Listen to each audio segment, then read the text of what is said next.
Hey everyone, welcome to year 4 of Mississippi Scoreboard Friday Night Live presented by Performance Therapy. I'm your host TJ Werre. We are so glad you're here. We are so glad to be back for another year of high school football, bringing it to you on your phone, your computer, your tablet, whatever you're watching on, giving you the best high school action we can give you each and every Friday night here on Mississippi Scoreboard Friday Night Live. If you're watching us on Facebook and YouTube, we appreciate you being here with us as we kick off another season of high school football. I want to thank Performance Therapy, our generous sponsor over the years.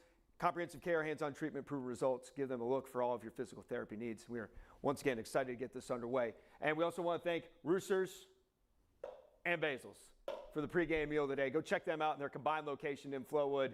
If you've been watching us for the last, at least going back to last year, I went with the pepperoni pizza. I think everybody went pizza tonight.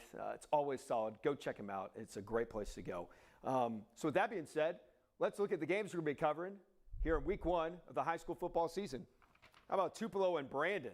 Premier matchup of the opening week. It's a rematch of last year's 7A championship game. Tupelo won that. Both sides are loaded with Division I talent. We got Warren Central and Clinton.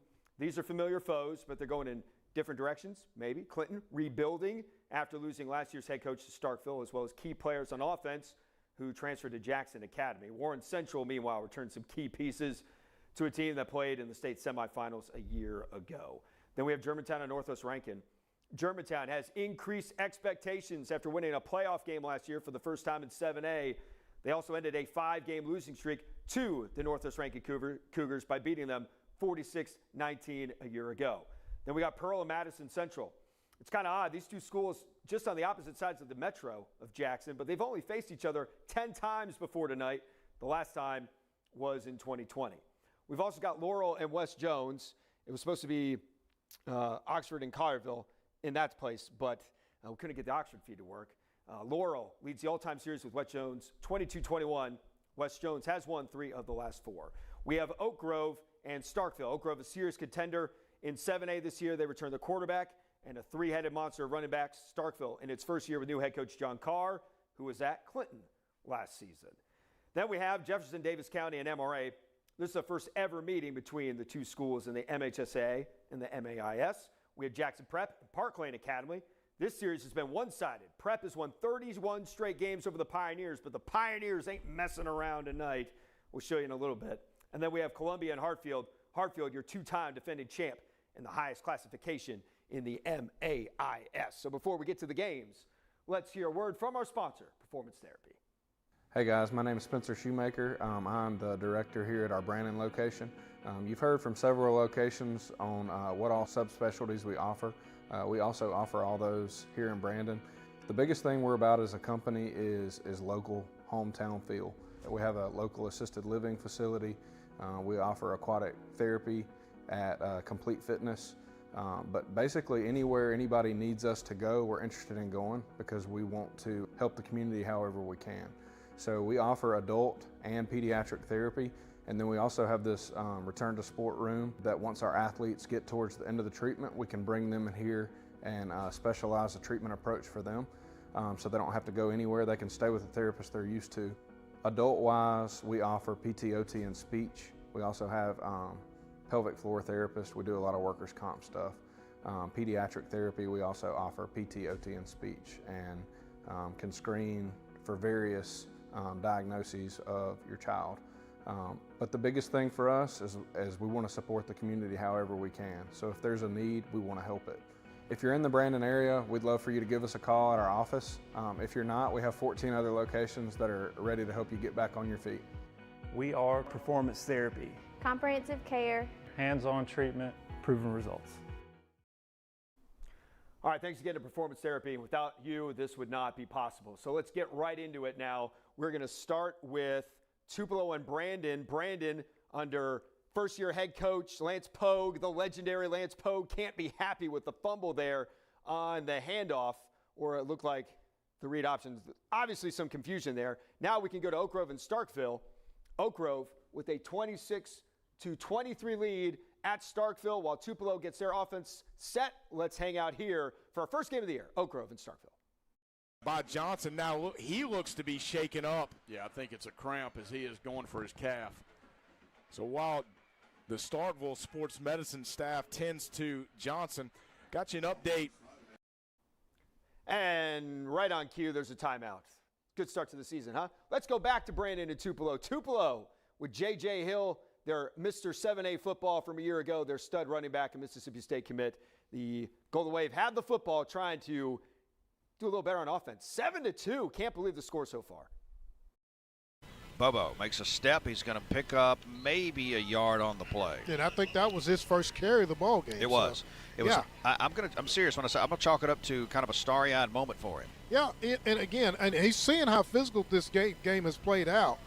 You're looking at the size of these guys, and again, you remember this guy came over, I believe, as a receiver, not a running back. So he's practiced spring game and running back, but just you get to season live action.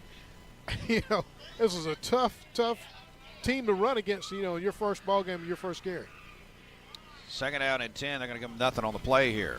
Going to give it to Bobo again, and he's going to be wrapped up at the line of scrimmage. That Bulldog defensive front really coming through there to be third down and 10. And I'll tell you what, man, Cam Williams and Braxton Wells is really turning it on here this second half. He and Darshawn Patrick along with Reese Quinn, but Braxton Wells is really playing well so far defensively, defensive tackle position in this second half. So it'll be a big third down coming up.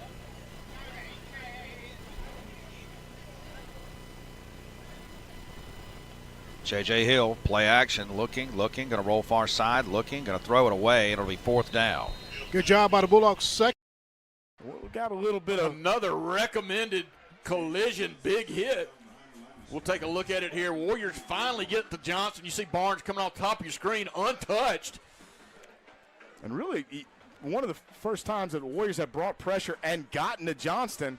That's a big play and a great call from defense coordinator Damian Gary. 3rd and 9 now, and we've got a false start. So an advanced pet care penalty is going to back up Starkville after some early movement by the slot receiver at the bottom of your screen. Extend some drive, try to put some more points on the board. We'll see if they can get this punt off. Tupelo has had 2 punting miscues tonight so far. Good snap. And this time the punter does get the ball away. And I believe that hit a player. Oh, gosh. Again, a miscue in the kicking game by the Bulldogs. Going to give Tupelo the ball right back.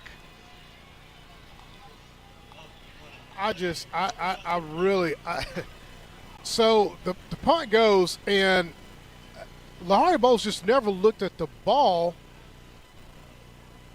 I'm just not sure what he was looking at. So Bowles. Game, Mac McDaniel across the 30, 40, got a chance to take it the distance. Mac McDaniel running out of gas with the stiff arm and finally brought down at the 35-yard line. What a play. Warriors needed a turnover, their first one of the season, and could not have come at a bigger time. Well, Johnson just threw it in the traffic. You'll see McDaniel there showing off that linebacker speed.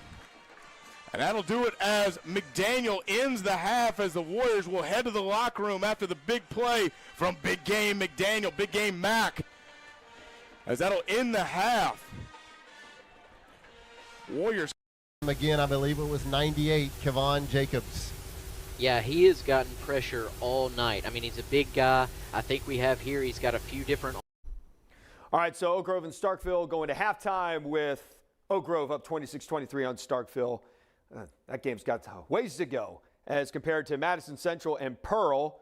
This is a slobber knocker as well, just like Tupelo and Brandon. 3-0 Madison Central. Pearl getting ready to punt. Tupelo just drew a pass interference penalty on a pass downfield, and they are going to be at the Brandon 22-yard line, and that is where we are going to go next. First down and 10 at the 21-yard line. Bulldogs nursing a 7-2 lead against Tupelo. Hill going to give it to Bobo. Bobo breaks a tackle. Bobo inside the 20 down to the 16-yard line, a pickup of 6. Yeah, Ashton Moore had a chance to make the tackle right to the line of scrimmage. He's beating himself up on that one. You got to get your feet moving. When you get to the line of scrimmage, you got to get your feet moving, not get flat-footed when you get ready to make that tackle. So it'll be 2nd down and 5. They're going to give him 5 on the play. I believe we got a Bulldog defender down. I can't see the. That's Trevion Washington, just cramping just a tad bit. First game First couple of weeks, you see that a lot. And we got a timeout on the field. 6:39 to go in the third quarter. About his days at prep, but I will. They're all true. Well, you know how I mentioned at the beginning of the show that Prep has a 31-game win streak over Parklane Academy? That win streak is in serious trouble tonight. It's 12-0 Parklane early in the third quarter. He'll turn the corner, and he's got a first down. Nice blocking. No, there is a flag at the 42. Gosh, here we go again. I think they're going to get Aiden Rowe on this one. Bulldog Stadium, 2nd down and 5 now. Tupelo back at it after the quick timeout there. J.J. Hill going to give it to Bobo, and the ball is on the ground, but we got a whistle, and we'll see what happens here. Chris, what's going on down there?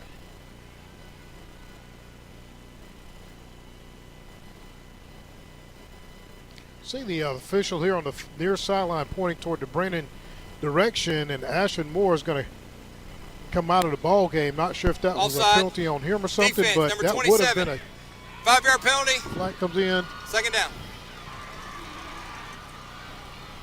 Oh. Correction. First down. They're going to get Ashton with the offsides. He was coming off, looked like he was playing A wide receiver.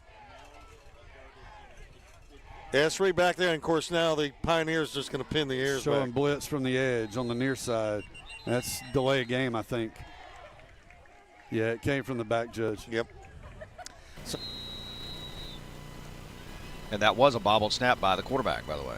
Hill going to give it to Bobo, far side stretch play, and going to get it inside the 5, and they're down to about the 1 yard. Running all the way down inside the 10, all the way to the 5, and that is Michael Stephen running with a head of steam. A good block by his counterpart, Mikael Hogue, and there is a flag back at the 35-yard line, and what a beautiful break for the Pearl Pirates. A holding call on Madison Central, going to negate that run. Yeah, you know what they say, if you ever see a gap that's about 5 yards wide for the running back to Like we got a water timeout on the field. We think timeout. 5:58 to go. Third Third quarter action. 30-second break. Back in a moment. Didn't really have to grab him. The ball was probably going to be incomplete, but Josh Parker comes off limping. Looks like maybe an ankle. yeah, he had It may be two a guys. cramp. It may be a cramp. It's been one of those warm, cool evenings at the same time. But cool because of the breeze. I don't think it's going to be enough for the first down, though, Russ. It'll still be 3rd down and about 11. Well, that's better It's not than even what we gonna, had. Yeah, it's not going to be close, but 3rd and 11's more manageable, you would think, than 3rd and Forever. 26. 3rd down and 11. Here's the snap. They'll hand it off. And a nice run by T.H. Oswald. Well, they got a good block as well. 53. Yeah. And that would be number. See, I don't have him on my roster. both Tupelo, of course, I mentioned those 3 fumbles they had in the first half, and they've basically flipped the script here in the second half, and it's the Bulldogs that have turned the ball over. J.J. Hill brings the Tupelo wave down and sets the football. 2nd down and short. Hill going to keep it himself, looking, going to throw towards the end zone, and that ball is incomplete. All right, here we go. Here he comes. Here he comes. Nope, not close. Nope. Luke Essery is asking for a face mask. He's tugging on his face mask and not going to get it. Let's see. Here he is running. Taking him down was Telvin Jefferson, the defensive end on the right side. Yeah, I don't know if he was asking for it or if he was. Phillips got over and just was able to just kind of get out there just in front to at least cause a little bit of distraction to bring the incomplete pass. 3rd down and short. You know this is going to be J.J. Hill, one side or the other. One receiver left. You got a halfback basically on the right side, lined up right behind the right tackle. Pistol set. Hill's got a running back flank to his left. Running back Bobo behind him. You're right, Jake. He's going to go right or left with Hill.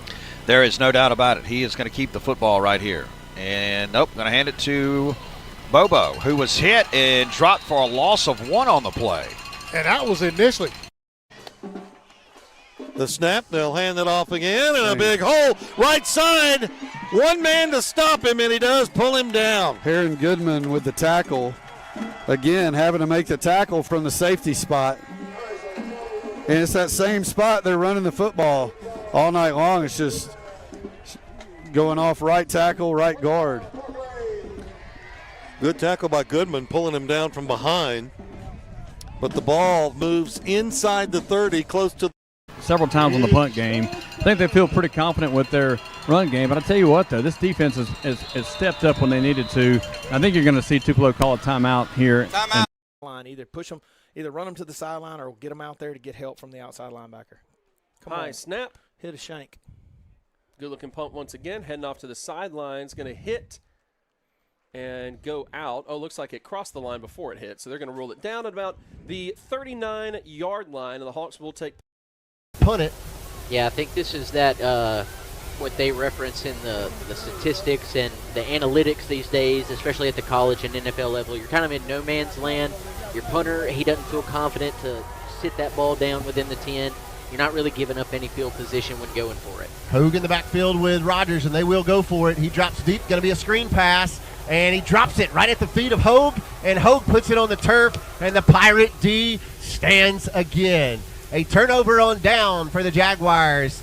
Pirates get the ball back with 7:19 remaining here in the third quarter. And I think if you watch that replay back one more time, I think number 36, Big Dez. Football game with a lot of mistakes on both sides. Now 4th down play. Tupelo going to go for it again. 4th down and 2 coming up here. This will be all J.J. Hill. They're going to try to see if they can get the ball in the end zone here. Bulldogs would like to get a stop here. And nope, they're going to give it to the back, and he is going to stretch across, and he is in for the touchdown. Tupelo gets their first lead of the night. And I tell you, good job still. Good job by the defense because they got there right about the 1, stood him up, and he was able to just kind of lay it out and get across the goal line. Now the Wave up 8-7 with an extra point pending. We'll see. They may actually go for 2 here because an extra point doesn't do them anything. And they are going to keep the offense on the field. Yeah, they want to get this to a 1-score game. Those 2 missed field goals loom big for the Bulldogs right now. All right, so we got a Tupelo touchdown. They are going for 2, actually, and they did not get it, thankfully for us. All right, here's Hartfield and Columbia. This might be a surprise of the night. Columbia from 4A in the MHSAA is holding down the fort at Hartfield against the 2-time defending champs in 6A football in the MAIS. They had some reclassification now, but Hartfield's won the last 2 state championships in the highest classification. They're down 14-7, getting all they can handle with all of that talent on the field for the Hawks midway through the third quarter. Pearl got a turnover on downs on Madison Central, so the Pirates now have the ball at their own 32-yard line against Madison Central. Warren Central and Clinton are back from halftime. Clinton had a big halftime lead of 28-6, but Warren Central is driving. And then Prep and Parklane, it looks like, oh, we have a touchdown here at Hartfield. I'm looking at the other game. So there's Hartfield. Thanks for the whisper there. Appreciate it, guys. Appreciate it. Hartfield gets a touchdown, so a PAT away from tying this game. And MRA is also in the end zone against Jefferson Davis County. They're about to kick an extra point as well. They're up 39-0. So here comes that PAT. It is up, it is good, and it is 40-0. Let's go to Warren Central and Clinton. The Vikings on the drive.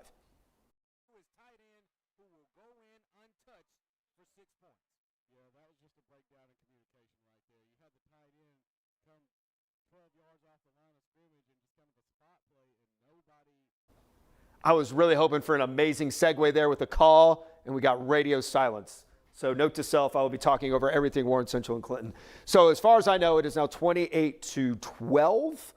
Don't have a score bug up right now, but the second half just started, so I'm gonna infer based on previous data that it is now 28-12.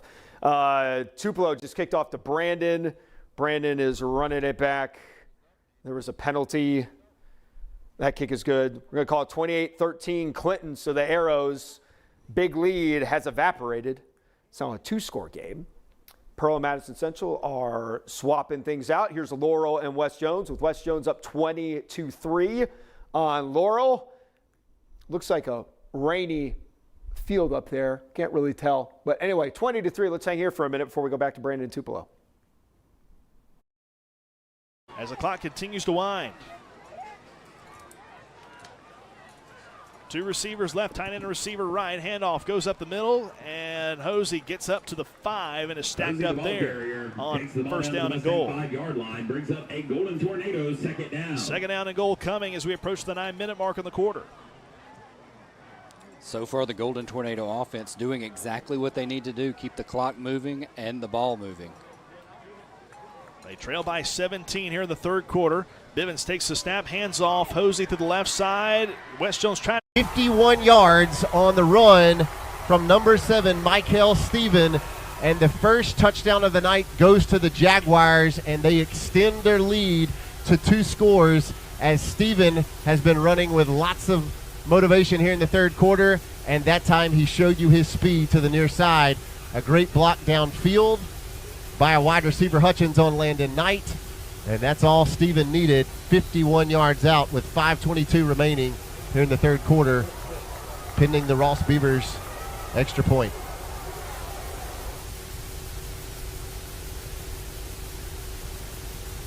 The extra point is up, and it's good.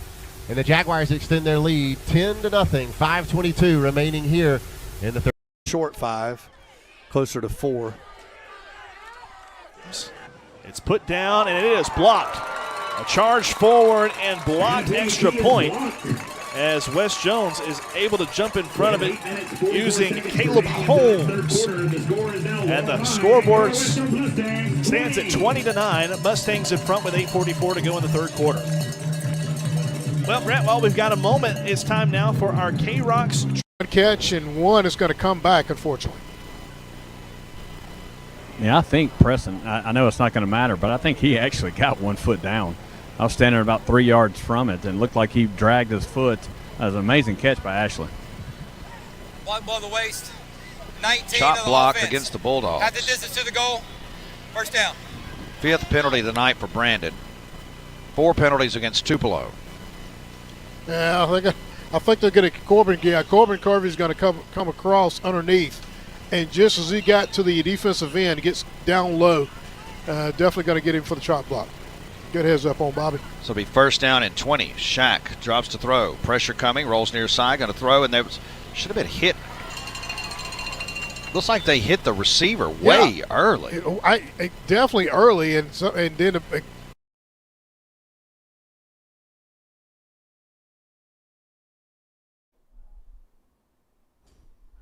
That was pretty cool, wasn't it, guys?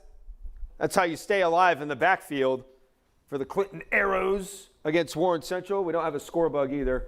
That's really exciting. That's Jaden Jones. He's this year's starting quarterback for the Arrows. He's a sophomore, replacing Joseph Walker. Like we mentioned at the top of the show, he's at Jackson Academy. Jackson Academy now one of the favorites in the MAIS 4A to take over the state championship this year. They got a ton of talent on both sides of the ball, and Walker, they hope, is a piece that takes them over the top.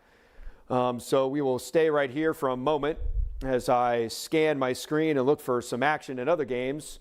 And it's pretty slow right now. We've got a run on the left side, and the Arrows seem to be finding some mojo here on this drive against the Vikings. Here's the MRA and Jefferson Davis County. Patriots up 40-0. Easy street on this Friday night, the last Friday in August. And 7. Just under 6 minutes to play now in the third quarter. Third quarter brought to you by Farm Bureau. All of our broadcasts are brought to you by Alan Moore and his staff at the state-of-the-art Acura of Jackson facility. Reeves Drewy rounding out the lineman. Pistol formation as they were trying. The Jaguars tried to run a player on late and tried to run a player off late, and there's going to be an illegal substitution penalty charged to the Jaguars. So that 5-yard penalty brought to you by Kincaid's Fine Clothing. The penalty flag is brought to you by Kincaid's Fine Clothing. results in now second down. The handoff to Parks coming near side. Peyton running hard, and Peyton's going to get really close to the first down marker. He's going to be about 2 yards short, but good hard running to the near side by Peyton Parks. Derek Alexander with a great block.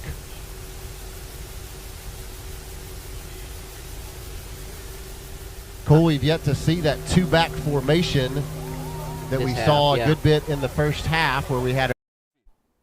All right, here come the arrows. Closing in on the end zone. Nothing on that run attempt.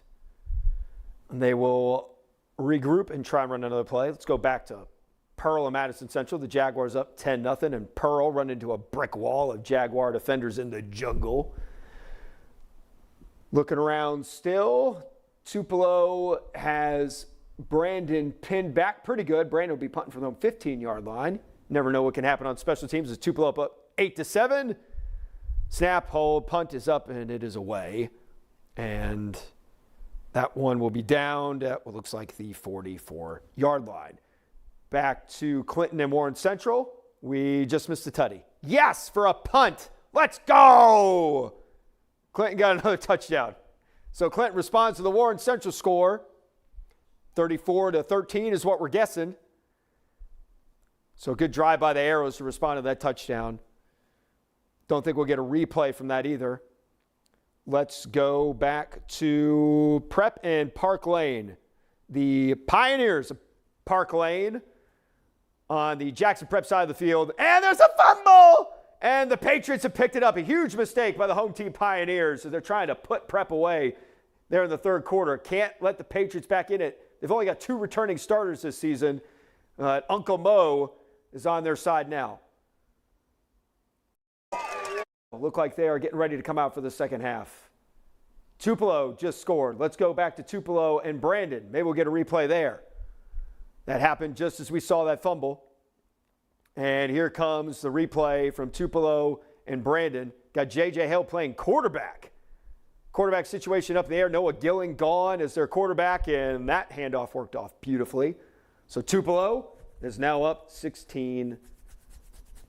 We await the PAT, or they may go for 2. We'll see. They went for 2 last time, did not get it.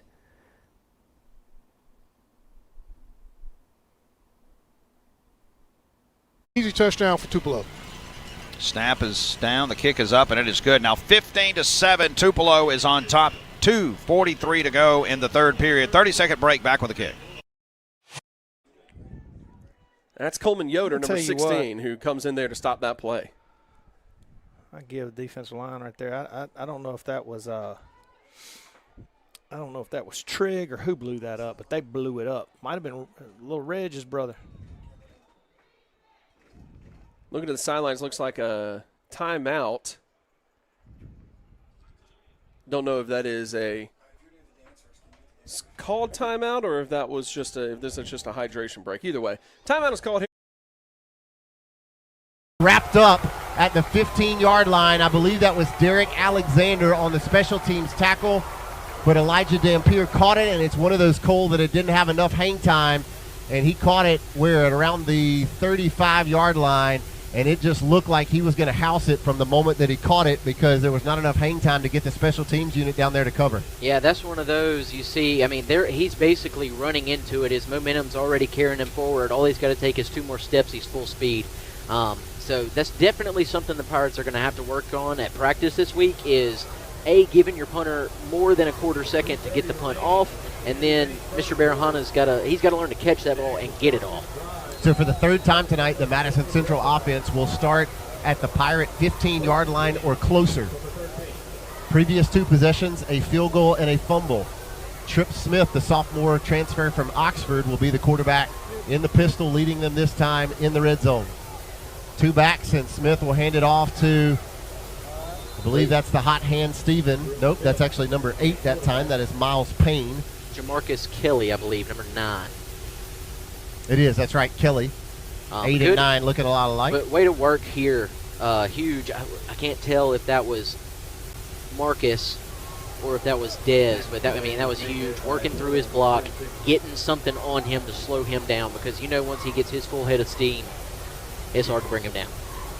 Pirate defensive front with another big stop No gain on that first down carry. Now it is just Steven, number 7 in the backfield with Trip Smith. He'll fake it to Smith, and that almost a sack by Dawson Smith. Somehow, Trip Smith able to elude the pressure from number 3, Dawson Smith, the senior linebacker. Look at this right here. I have no idea how Trip escaped. Dawson was trying to hold on to everything he could, then tried to trip him up. And with Marcus Deere in his face, a heads-up play by the sophomore. Down for the Patriots out of the wishbone. Esri turns. Oh, I don't know. Extra effort. The football came out. Fumble. Parklane got it. Well, I think he got the first down. Let's take a look at the replay. On the extra effort, he was stopped right there, and then he leaned forward and the ball came out, or maybe the ball. And a pass in the hands in the back of the end zone to Elijah Dampier, and somehow he is unable to pull in that Trip Smith pass. Cole Patrick, I thought he put a dot right on the money, but Dampier unable to hold on. Yeah, that's the best pass he's thrown this game, as his first 3 attempts were just airmails. And I think Mr. Dampier got a little too excited to get his first touchdown of the year. Interestingly enough, that was Elijah Dampier. Going to be either sideline warning or some kind of unsportsmanlike on Tupelo is what I do believe it's going to be. We'll wait and see. Sideline warning on Tupelo.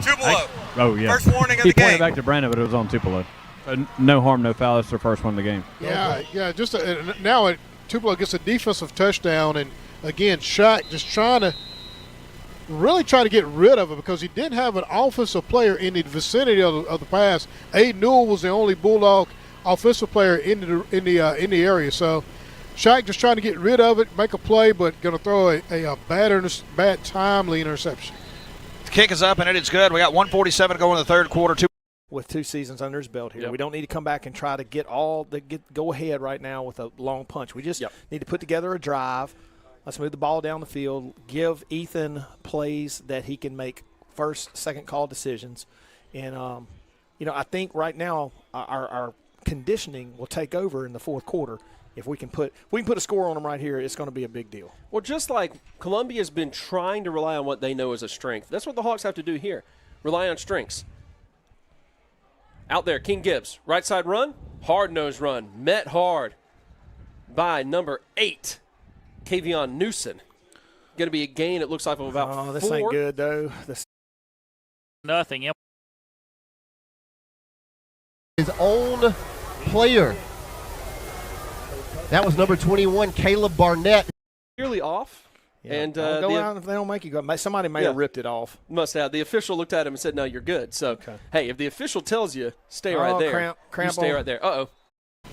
Kickoff by Tupelo. This will be taken at the 1 by Preston Ashley. Ashley just going to jump forward. He's down to the 15-yard line, so the Bulldogs again will play the long field. Got to find something to do here. Yeah, I'm a little bit, honestly, Jake, out of answers because, again, this Tupelo defense has just been that good tonight. Defensive line, secondary, we have just not been able to find an answer anyway. And I'll just give credit to Tupelo. There's not really many holes in this defense. So when you face a defense that good, you either got to, I hate to say it, you've got to keep them. Maxillofacial surgery. 12. This is going to be a big play for the defense now. 3rd down and a 2. All right, Preps on the move. Let's take a moment to hear from our sponsor, Performance Therapy. I'm Trevor Allion. I'm a PTA at Performance Therapy Pelahatchie, and I'm currently the senior therapist here. It's taking forever. We are located in the heart of downtown Pelahatchie. From here, we've served your geriatric population all the way down to your athletes. With the school systems, we've worked with East Rankin Academy, Pelahatchie, Puckett, Pisgah. At our clinic, we offer LSVT Big for the Parkinson's patients, and we offer dry needling. We proudly serve our community, whether it's going to some sporting event to watch some of our athletes or going to the festivals in the local area. If you're in our local area, you can contact us directly at our Pelahatchie clinic, or if you're out of our area, any of the other 14 locations throughout the state. We are Performance Therapy, comprehensive care, hands-on treatment, proven results. All right, so while we were in commercial, just can't time things sometimes. Pearl broke off a long touchdown run. It's 13-6. Oh, and now we've got a fumble back over at Jackson Prep and Parklane. So Pearl ran off a long touchdown run, so it's 13-6. MC had just kicked a field goal to make it 13-0. Here comes the PAT in Madison Central. The kick is up, and it is good. No, there is a whistle on the play, so we'll have to hold off. Meanwhile, Brandon and Tupelo, there's laundry on the field there. MRA's up 47-0 on Jefferson Davis County. Oak Grove and Starkville are getting ready to kick off the third quarter. Finally, I feel like we've been in halftime forever. Oak Grove up 26-23 on the road against the Starkville Yellow Jackets. Return by Calvert. Calvert out in the open field, and he will be taken down at the 37-yard line. Got a nice block to spring Calvert by Periante Norsworthy. Norsworthy able to kick out right there and give Calvert a little running room. So it'll be 1st and 10 for the Yellow Jackets at their 37-yard line. Carr got a score at half. Of course, they're probably going into the third now. Brandon leads Tupelo 7-2 at the half. Appreciate Connor Gibson giving us that, Oak Grove grad. Gibby.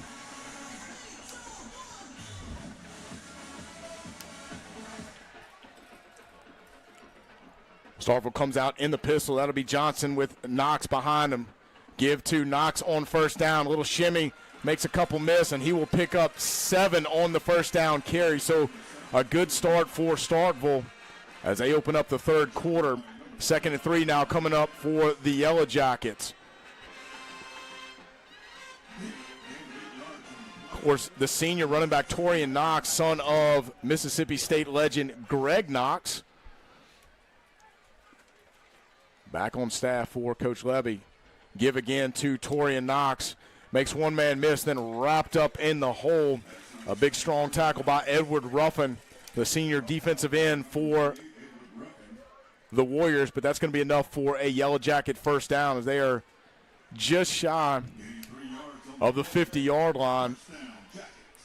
1st and 10. Side of your screen, he's kind of off camera. Yeah, here's a replay of that Pearl touchdown. Madison Central showing it real quick. Well, we had a break in the action. That's how Pearl got on the board. Long touchdown run, breaking it off. It's 13-6, back to Starkville and Oak Grove. Starkville with the football, down 3. Quick pitch out to Shaden Walker. And Walker's got about 7 on the reception after the yard, or 2 after the catch. Oak Grove Warrior or check that. Check that only. I don't see where confusion on the spot. Oak Grove Warrior defensive back missing a tackle out there. Lahari Bowles, and Bowles going to get down the sideline. He's off and running. Bowles, and there's a flag back at the 45-yard line. Excuse me. Not sure. I think they're going to get Preston Ashley with a hold on the kickoff return.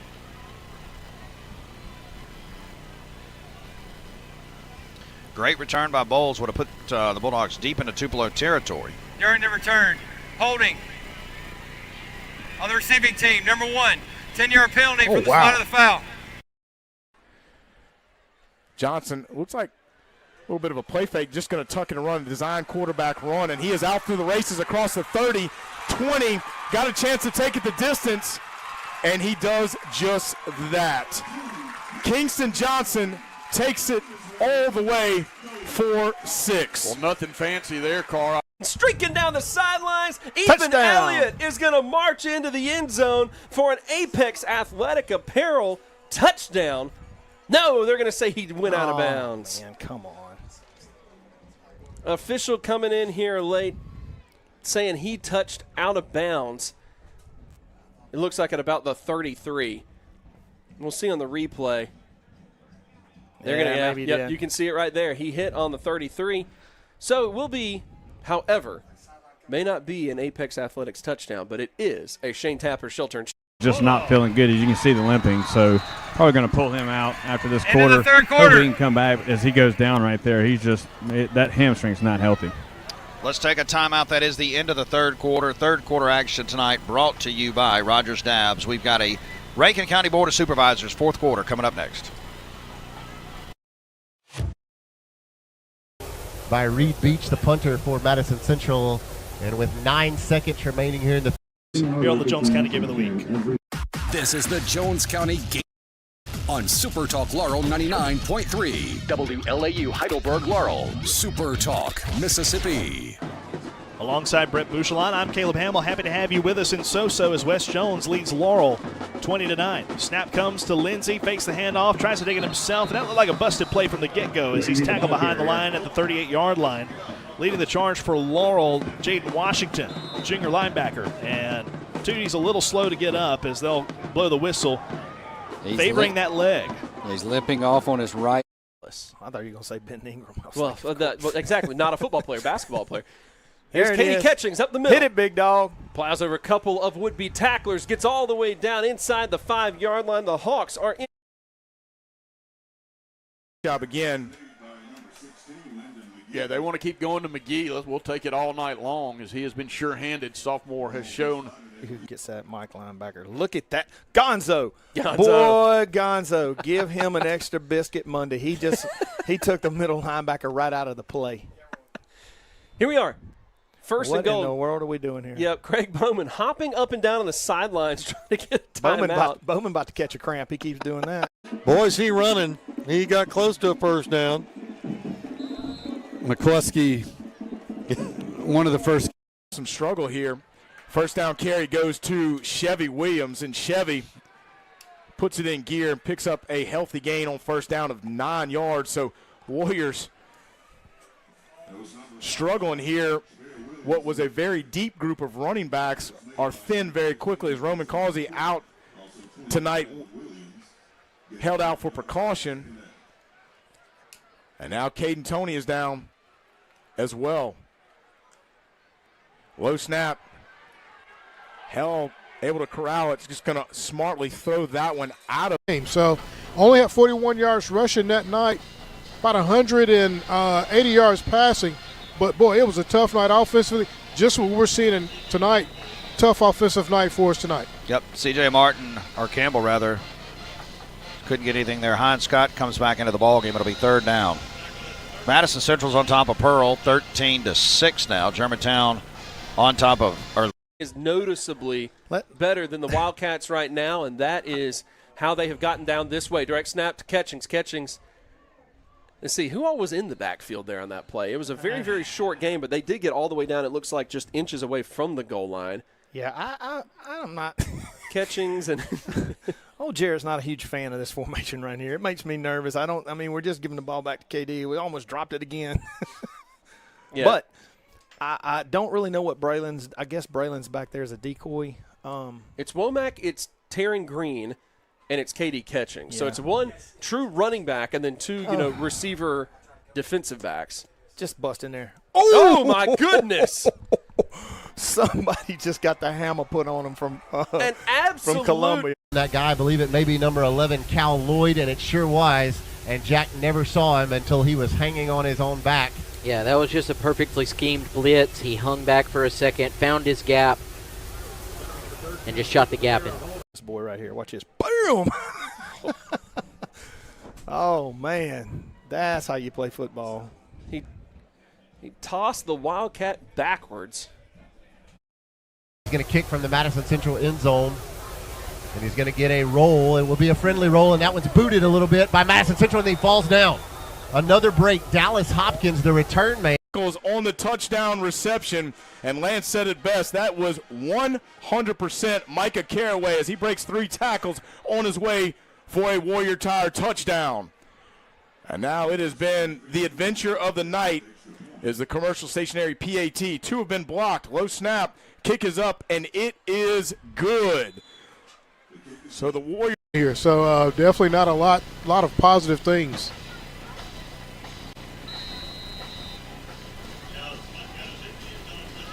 Mr. Smith. Trip Smith, the sophomore at quarterback. And he's going to take the snap. He's got pressure immediately, and he finds his running back out in the flat. That is Hogue, who dances around, and they're going to say he stepped out of bounds at the 49-yard line. He put a little spin move on the cornerback for Pearl, and it looked like he had stayed in bounds, but the official right there on top of it. And a pretty good screen play, perfectly executed by Trip Smith. First down for the Jaguars at their own 49, looking to cross midfield, leading 13-6. Tight end slides over to the left side, and they'll hand off to Hogue, who is wrapped up quickly in the backfield by the Pirate defensive front, Dawson Smith. Okay, back at Clinton and Warren Central. Still don't really know the score. We're just guessing over here. 35-13? Sounds good to me. 28-6 halftime. We saw a couple touchdowns. It's just how we're getting there. So Clinton has the ball. Madison Central working on Pearl. Well, the Jaguars trying to air one out downfield, and the receiver gets absolutely flatlined. So that is going to be pass interference. Meanwhile, at Prep and Parklane in no hurry to run any plays, and now there's a timeout on the field. Naturally, when we go to them, Oak Grove and Starkville are getting back on the field with Oak Grove up 33-30, and now we have MRA up 47-6 on Jefferson Davis County. The Patriots running out the clock, less than a minute to go now.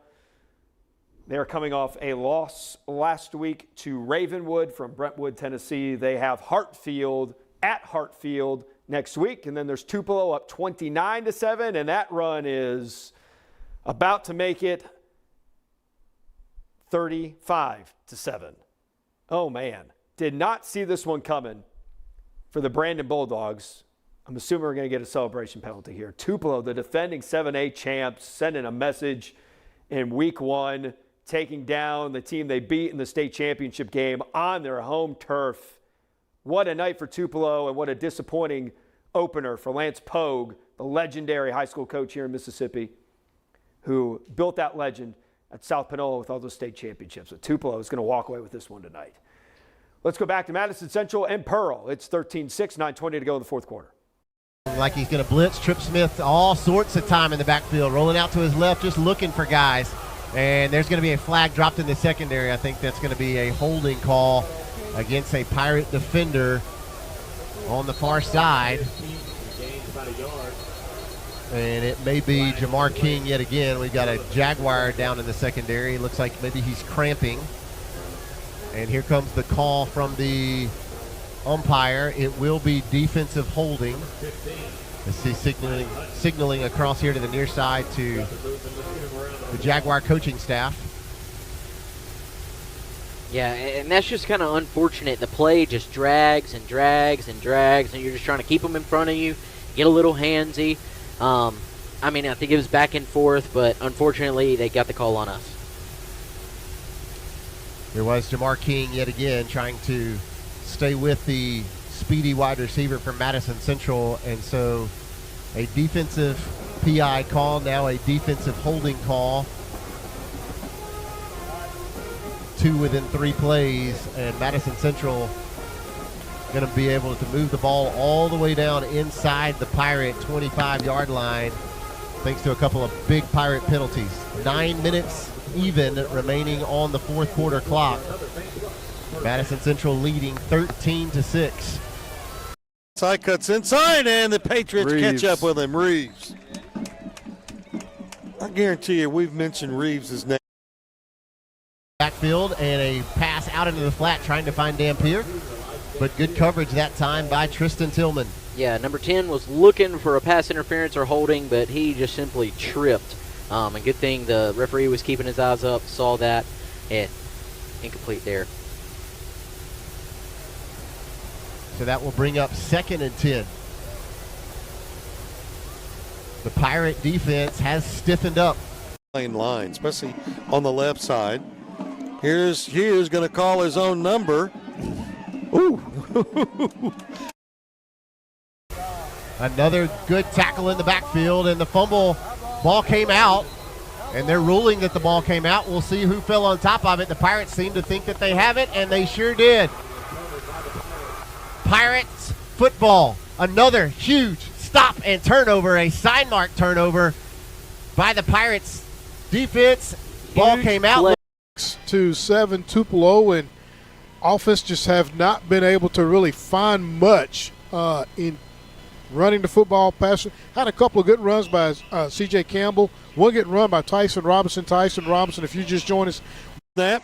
Going to run it straight ahead. Slips the tackle. And I think he's going to get in. Touchdown. Kaiser again. We had him. He just bounced off a tackle and then made one more man miss right about the 5-yard line. 18-0. Let's see if they go for 2 here. No, they're going to go for 1. They're thinking they may want that point, later in the year if it comes down to a close championship or a playoff berth. Well, or 2 different divisions. Yeah, now, right, but so, yeah. that's true. That's true. But Started by the wide receiver. That was Agnew, who moved early, so that'll back it up 5 yards. The Warriors benefit from the mental mistake of Starkville. Little fisticuff going here. Look. Cooler heads prevail. And I think there's a little frustration there, but it looked like Parklane. And Clinton is an interesting story this season, and we'll probably talk about that at some point, but definitely playing for pride over there, and that's always a tough football game, a tough matchup. Clinton Warren Central, long-time rivals, and always a good football game between those 2 teams. Hines Scott with a pickup of a yard and a first down. That's the 7th first down of the night for the Bulldogs. 7 first downs for Tupelo tonight. You go back and break this game down, it's going to come back to missed opportunities. The Dogs were up 7-2. They missed 2 field goals. They had another opportunity where they turned it over, fumbled it right back to Tupelo. And there goes Hines Scott, who's going to pick. Agent Jason Wesley, 3rd quarter. Design run to Johnson, and he will head out of bounds, but he's going to pick up 5 on the carry, take it all the way down to the 5-yard line. Johnson able to get out there on the edge. Warriors not coming. Some seriously poor officiating. Trip Smith looking for a wide receiver downfield, and he has one inside the 15-yard line. That is number 15, Tylen Hutchins. And the Jaguars now knocking on the door again after a really unfortunate break, negating that fumble, and Trip Smith had all day, and he finds Hutchins inside the 15. It's first. Scoreboard. Johnson gives the Knox around the right side, and Knox is going to take it in for the score. That was just. And a handoff to Hogue, who's going to bounce it all the way down, and he finds the end zone. Man, that feels like a gift for Madison Central that they just got from the officiating. Absolutely abysmal. That is and rough. Unfortunate. That is rough from 9 yards out, and they're still running the clock right now. The clock is still running. Does the clock not stop on a touchdown? No, it definitely does. Again, Clock's I'm still not sure. running. I'm not sure. Officiating is kind of going out the. Geiger's kick is up, and it is good. Well, that drive aided by a 15-yard personal foul. Again, right now, Starkville hitting on all cylinders. It looks like he may be radioing up here to the press box, but the clock just ran. I mean, I watched it run from 8 minutes to 7:40 after the touchdown run. Yeah, he's calling for it to be 8:00. Will we add it back? Yeah, he just gave the signal 8:00. Break and get a turnover or something. It's just, and I'll say this: Columbia's looks like to me they got a little bit more depth. I don't see as many of their people playing both ways. Yeah, I think you're right on that. So that. Well, and the thing that they've had in their running game is that they've been able to really effectively run, Trey Lewis. There have been 3 penalty flags before a result of 2nd down.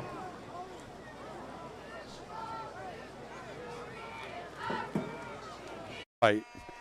Esri pulled the ball down, running on his own, turns to the left side, needed a block and got it. Cuts to the outside, and that's Wade Smith.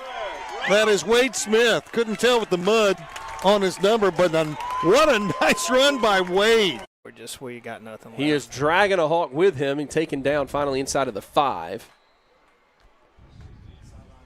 That's number 3, LJ Davis. And just trying to see who else came in on that tackle. But another hard-nosed run by Daniels. And the Wildcats are within the 5, looking to punch this thing in and try to knock this game back up at 21.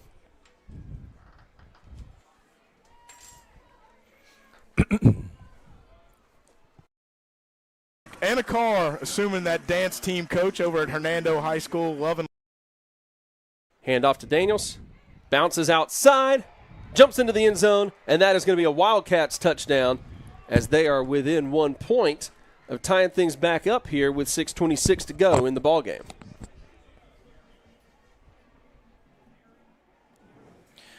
Yeah, they got away with a hold there. Not real sure it would have made a difference in the touchdown. Yes, thank you. Downfield as they look for KJ Roberts, done it again. Warrior Tire touchdown. Are you kidding me? I don't think coverage could have been any better on KJ Roberts. Take a look at it here on the Goliath trailer replay. Hall just taking a couple steps, just puts it up in the air. And I'll tell you what, KJ Roberts, we were looking for someone to step up in the receiver. Handoff, right side, runs in. He walks in untouched. Does number 1, Trey Lewis. And the Wildcats are going to take that 1 point lead here with 6:26 to go, 22. Third quarter, Warriors take the lead right back as commercial stationary PAT is good. And it is Oak Grove 40, Starkville 37, 6:28 remaining in the third.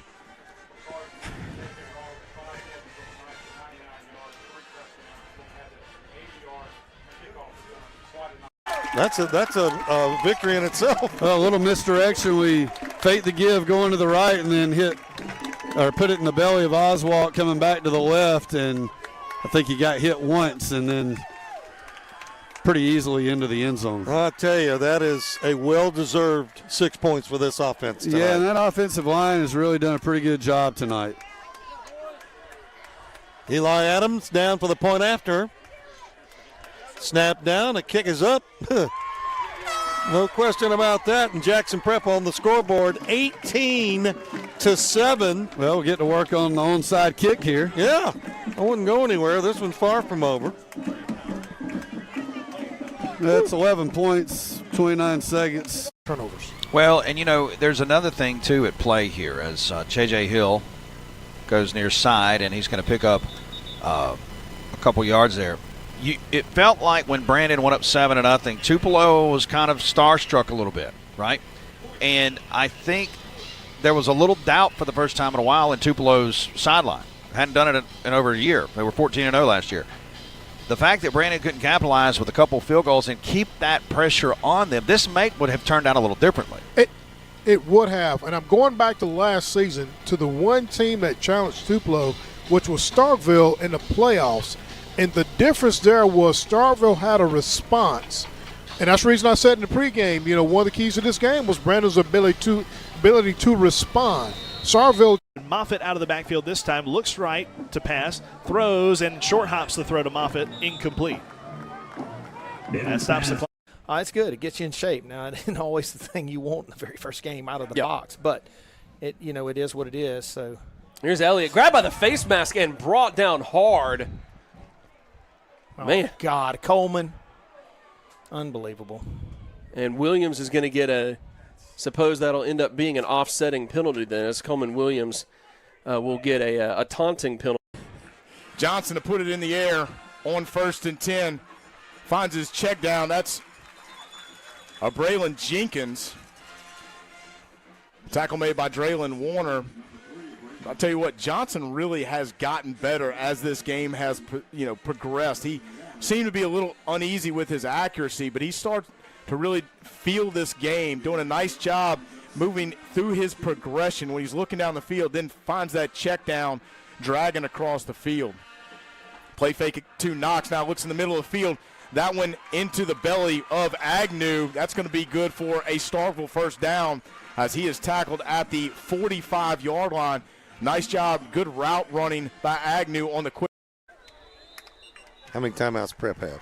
They won't use them. They're going to go shake hands. You know, a really good football game tonight, Kevin, even though we're going to take a.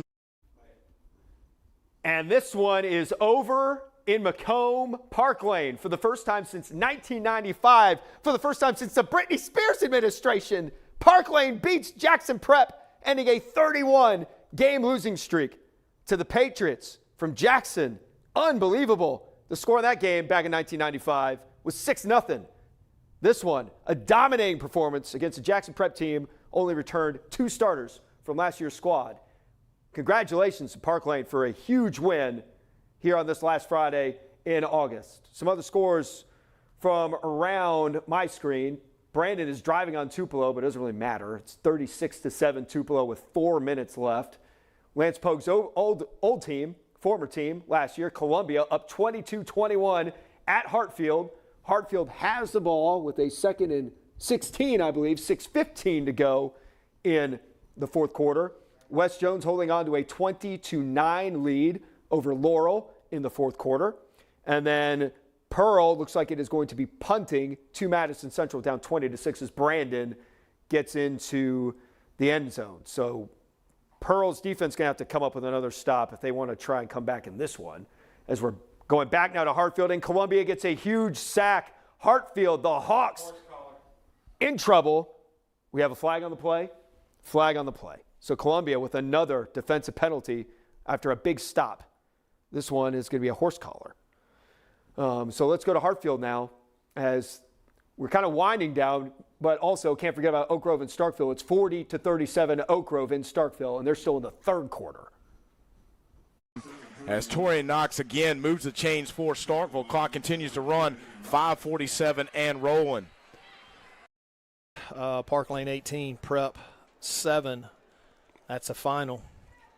So the Jackson Prep Patriots. A little bit of a grin on your face.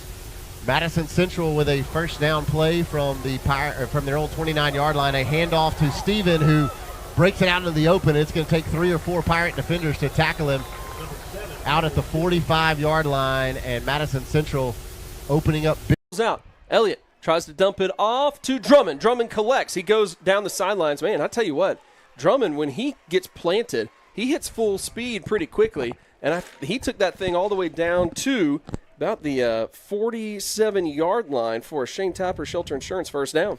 Yes, he did.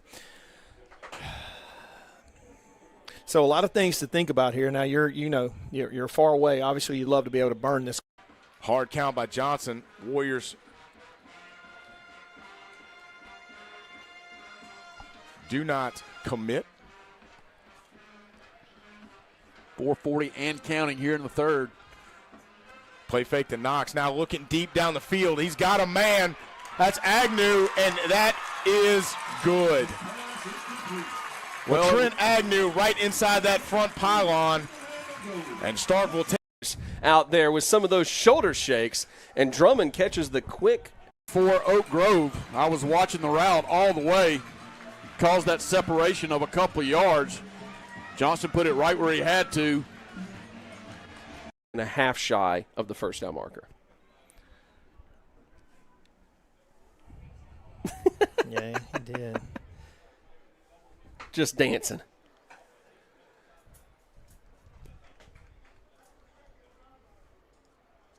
Looks like I'm not. Looks like some sideline warnings are being issued here.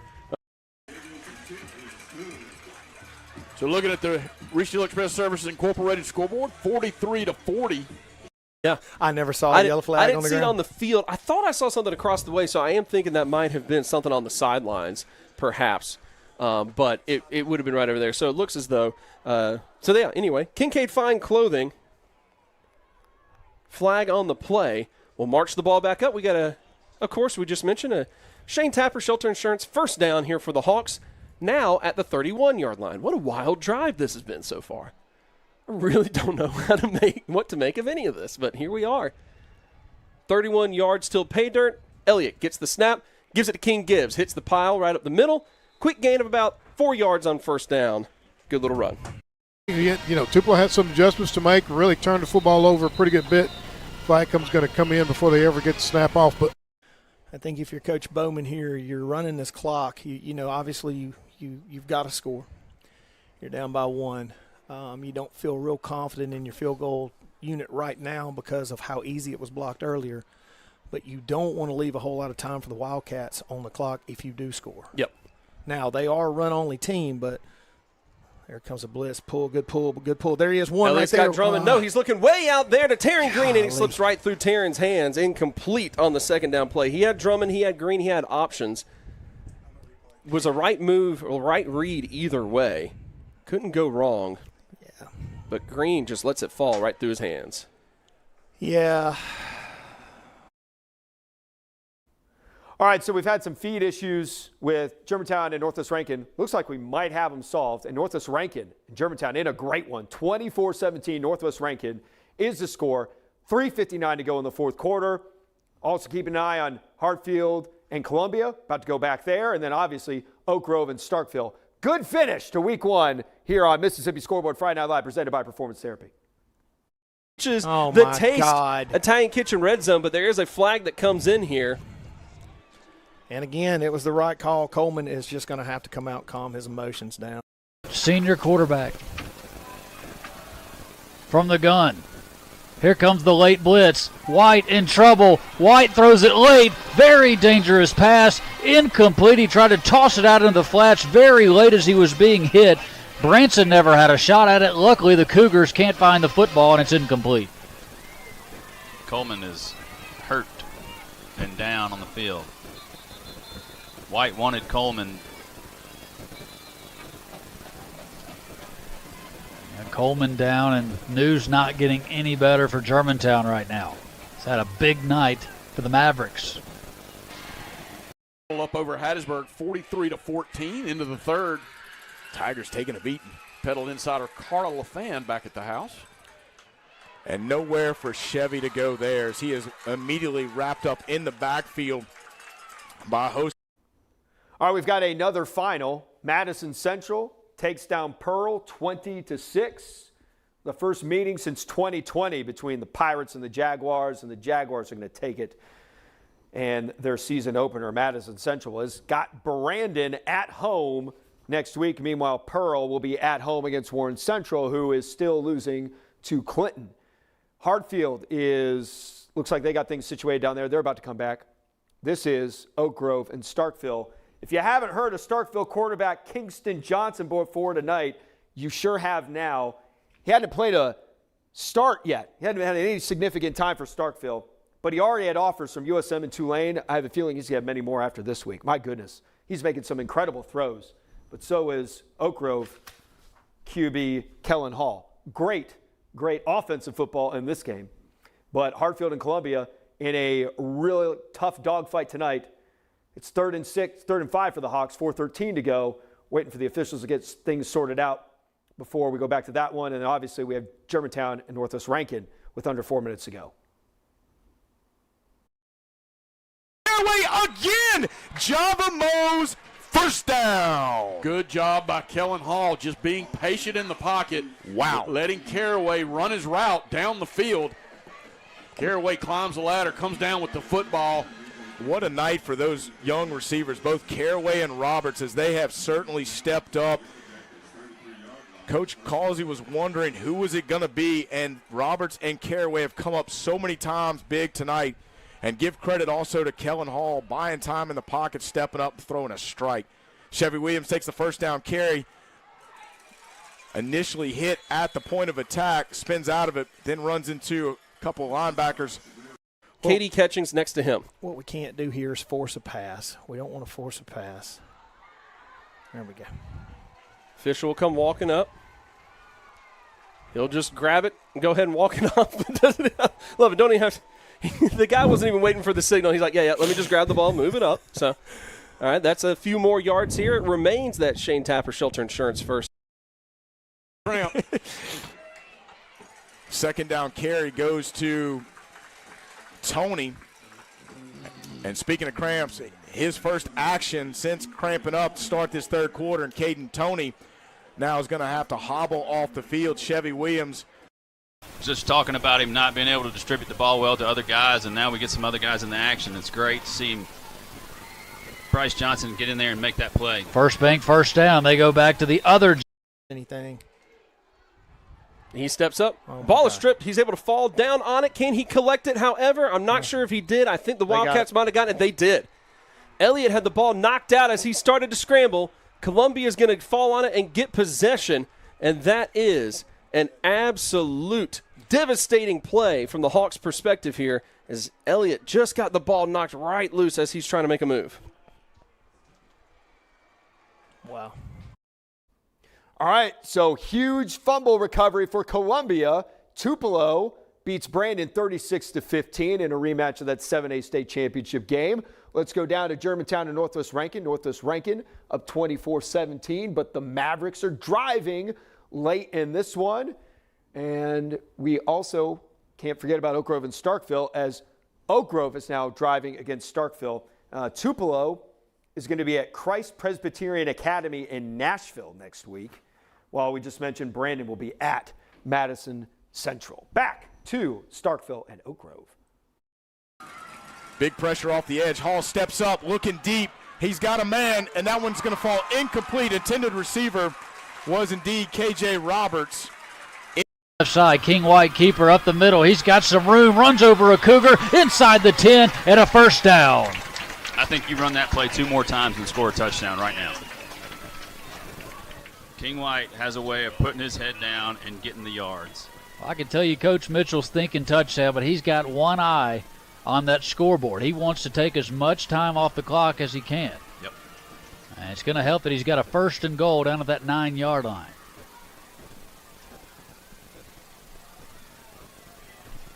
.145 and moving. 12 seconds on the play clock. Branson is the running back. They'll fake it. King White keeper, and they jump on him and body slam him to the ground. That should be a flag. None are thrown. Coach Mitchell is beside himself. It was a physical suplex by Ruben Bilbro. Wow. Yeah, that was a hard tackle. And I just drifting in the soft part of the zone. He is so calm under pressure, Card, just letting things develop, letting his receivers get where they need to be in the soft spot of that defense, puts it on the money. Warriors with a fresh set of downs, 13 seconds, 12 seconds remain here in the third, and Coach Causey is going to let this time run out here in the State Farm agent Jason Wesley, third. For the Wildcats, about 7 yards to go. Lewis still the running back. There's one up blocker in front of the quarterback. He hikes the ball late, handoff to Lewis. Lewis up the right side. He's got plenty of space. He's got first down all the way down inside the 30, or down to the 40, in close to the 30. They'll mark him down at the 31-yard line. That's another first down for Columbia. They'll be able to keep running this clock all the way down as far as they like, because as long as they keep getting first downs, they keep controlling the ball game.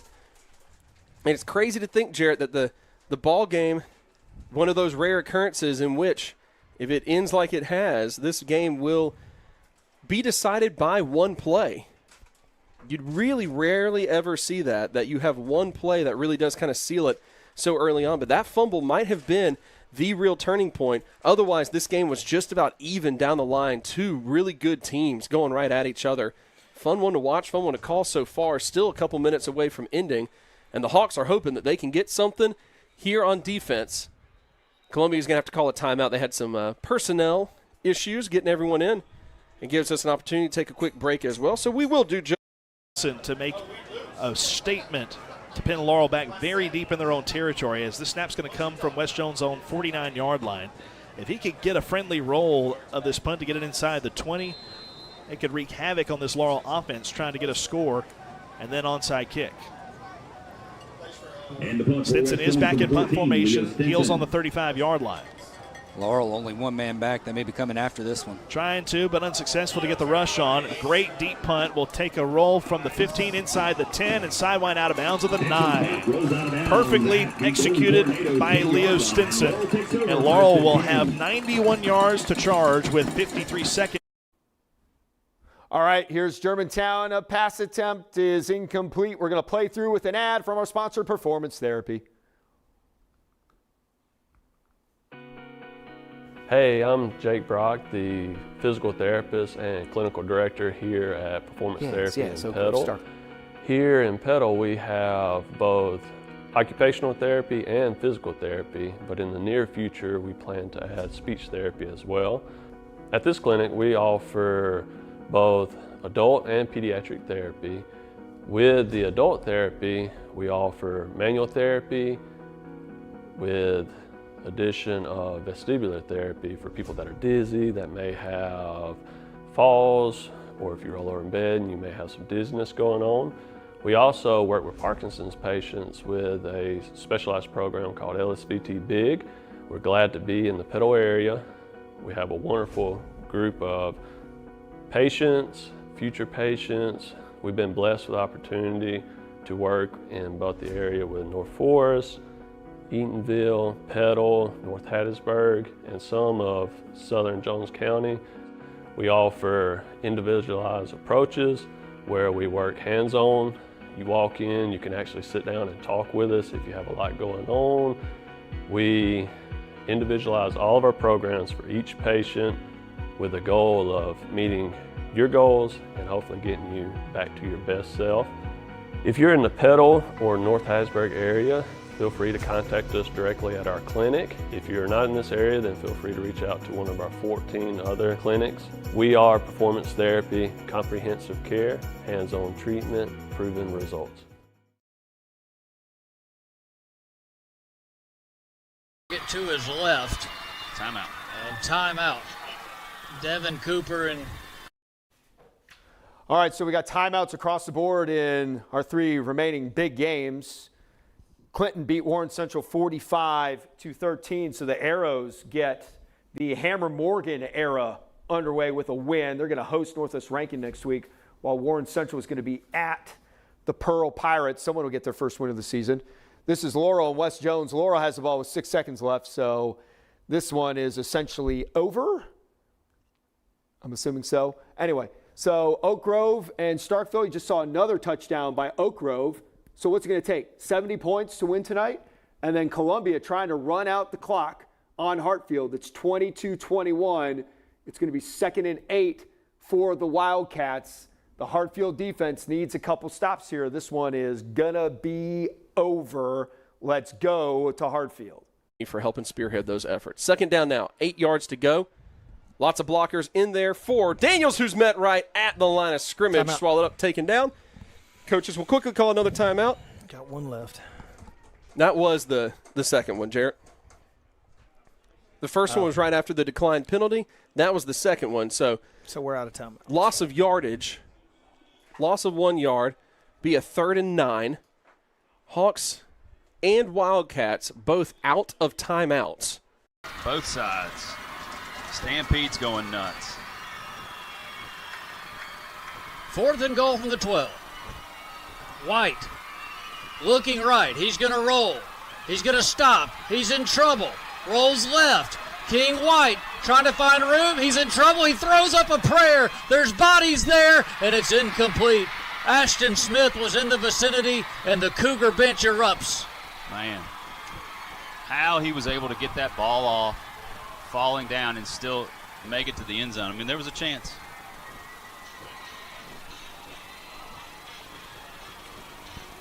And a dejected sideline for the Mavericks. It's a tough one. There is baby powder flying through the sky on the... All right, so Northwest Rankin's defense gets a big stop. West Jones and Laurel is final. West Jones wins 20-9 over Laurel. West Jones will host Northeast Jones next week, as now we have a big run coming for Starkville, and Laurel is going to be hosting Hattiesburg. Let's go now to Columbia and Hartfield. Columbia has a 3rd and 9, trying to run out the clock and then get a first down, and it looks like they... What do we got? They're going to give it to them. They're going to call 4th down. All right, so now what do you do? Obviously, they're going to go for it, I would think. Hartfield is out of timeouts, so they can run this bad boy down to at least 30 seconds, 20 seconds. Yeah, to at least 30, depending on the play clock and where it stopped. We have a timeout coming? Anyway, we're back at Oak Grove and Starkville as we wait on Hartfield and Columbia to run this humongous 4th and 1. Northwest Rankin just went final. They won 24-17. Germantown is going to be at Clinton, and Northwest Rankin will be hosting Oak Grove next week. What? Dadgummit. That's huge. Yeah, that is. So that is a Kincaid Fine Clothing flag on the play against the Wildcats. I got that wrong. Northwest Rankin is going to host Oak Grove?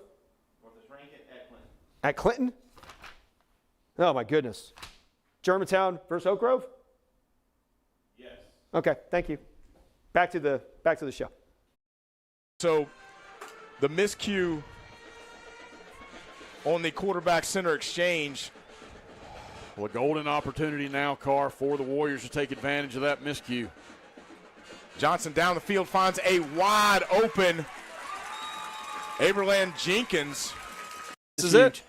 This is it. 41 seconds to go. 4th down. Wildcat. Snap comes in. Handoff. Lewis plowing ahead. Stopped short of the needed yardage. Stop the clock. Stop the clock. We'll see that it looks like the clock is stopped at 35 seconds. Hawks will take possession here late in the 4th down 1. This has to be nearly flawless offense. So Starkville now starting to go down. Another young man here about the 48 for Starkville, just out of your camera angle. Another lineman down as well with cramps. So Del Riley, a sophomore, will have to step in a critical spot for the Yellow Jackets on 3rd and 1. I believe that's Mason Harrison for Starkville. They've got both legs now up in the air, tending to him. So I'm looking at 3 guys on Starkville over here on the near sideline being treated for cramps as well. Yeah, Warrior defense going up. Mishandling. Can't take a snap. Oh, my goodness. Throw it away. Throw it away. He's met. He's taken down. There's a flag as well here being thrown. We'll have to see what that is. But that is what you can't do. And that, of course, Jared, as we talked about, that's what you see sometimes when you have a quarterback that is not battle-tested yet, a quarterback that has not had this level of adversity thrown at him. I couldn't tell right there. If we could maybe get a replay on that, I couldn't tell if it was a low snap. What? And a quarterback sneak. Johnson goes under center, something that you just don't see anymore. Yeah, and he's going to be close, but I don't know if he got it. You know, something we also don't ever see anymore in high school football is actually measuring. So it's 26 seconds to go, according to this, and we are waiting to see what the call might possibly be. Because a flag was thrown. What's interesting about it, Jared, also, is that the play was essentially done, and you could see the official, So that is, if he just signaled a face mask, which is what it looked like he signaled. I have no idea what he called there. Couldn't have been a face mask. It was only. I know, but it couldn't quite see. I missed the hand gesture there. I have no idea. But here's the deal. Still 1st down. You get your yardage back you lost on the sack. You only got 26 seconds left. You can't you're going to have to throw here quickly either get to out the perimeter, or you obviously you can't get sacked. Here it is. Another big 1st down then. Elliott drops back, makes a quick decision. Pass back, no. Misses the guy. He was trying to do a little hook and lateral, and it was. I don't know how that makes. Yeah, it was not. It was not working. That clock is going to keep running then. So the clock keeps going. Snap comes in. Elliott's going to roll out, going to throw it out. That thing's going to go straight through a Wildcat's hands. No, it's going to – looked like it had bounced off the ground from my angle. It did not. It stayed in the air, and that's going to be picked off, it seems. And the Columbia Wildcats are going to be able to walk out of here with a 1-point victory over your Hartfield Hawks. And what has been a thriller here to open up this high school football season this year. And I tell you what, I don't think any coaching staff is making any friends with the officiating crew, because they're all having to be separated on the field. Now, Well, I can't say I saw that one coming. Columbia goes to Hartfield and beats the Hawks 22-21. What a win for the Columbia Wildcats on this opening night for the MHSAA. Oh, my goodness. Lance Pogue's former school, he left them for Brandon. And they come in with Chip Bilderbach. He's back for his second stint as head coach. And boy, what a special return for him in this 2025 opener. They were 8-4 last year. And to get to this and to have a win like this, what a great start. Meanwhile, for Hartfield, you just got to be wondering what happened tonight. But when you run into a team like that, I mean, obviously they played well, and Hartfield is loaded with talent. So a very interesting week one as we're trying to find another game to find so we don't have to cut things off for the night, because if we only have one game left, for respect to the feeds, we'll have to direct you to Oak Grove and Starkville, and it looks like we have a timeout on the field. So any luck, boys and gals, finding another game, or it looks like we might be done. No, we don't have that feed. Oh, bummer. All right, well, if you're looking for Oak Grove and Starkville, we're using the Oak Grove feed, correct? All right, if you're looking for the Oak Grove and Starkville game, look up the Oak Grove Warriors live stream, and you'll be able to find it. Hayes over here is going to put it in the comments. You want to check the end of that game. As you can see, 46-44, a wonderful display of quarterback play for both teams tonight. Not so much the defense, but the QBs. They're exceptional. Anyway, that was a good week one. A lot of good stuff going on here. Week one of Mississippi Scoreboard Friday Night Live, presented by Performance Therapy. Also, thanks to Roosters and Basil's for the pregame meal. Go check out their dual location in Flowood. And we will see you next week for week two of the show. So for the crew over here, Hayes, Andrew, Sterling, and Abby, our newest member of the team, I'm TJ Werre. Thanks for watching Mississippi Scoreboard Friday Night Live, presented by Performance Therapy. We will see you next week.